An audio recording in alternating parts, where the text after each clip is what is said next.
નમસ્કાર મિત્રો, વિડીયોમાં તમારું સ્વાગત છે। તો મિત્રો, અત્યારે હાલની ખૂબ જ મોટી અને દુઃખદ ખબર સામે આવી રહી છે।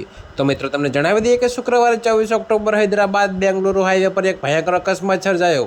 તો મિત્રો, કુર્નૂર જિલ્લાના કુલ્લુર મંડળના ચિન્નાટેકપુર વિસ્તારમાં એક બસમાં આગ લાગી ગઈ। જો કે મિત્રો, જેના કારણે અનેક લોકોના મોત થયા। જી હા મિત્રો, તો તમને વધુમાં એ પણ જણાવીએ કે અકસ્માત એટલો ગંભીર હતો કે થોડી વારમાં જ બસ સંપૂર્ણપણે આગની લપેટમાં આવી ગઈ। જો કે મિત્રો, આગ પર હવે કાબુ મેળવી લેવામાં આવ્યો છે। તો પ્રારંભિક માહિતી અનુસાર કાલેશ્વરમ ટ્રાવેલ્સની બસ બેંગલુરુ હૈદરાબાદ હાઈવે પર એક મોટરસાઇકલ સાથે અથડાઈ હતી, જેના કારણે ભીષણ આગ લાગી હતી। તો મિત્રો, પોલીસે જણાવ્યું હતું કે અકસ્માત સમયે ડ્રાઈવર અને ક્લીનર સહિત કુલ 42 લોકો સવાર હતા। તો અત્યાર સુધીમાં 15 લોકોને હોસ્પિટલ ખસેડવામાં આવ્યા છે। તો મિત્રો, આ બસ અકસ્માતમાં ઘણા લોકોના મોતની આશંકા છે।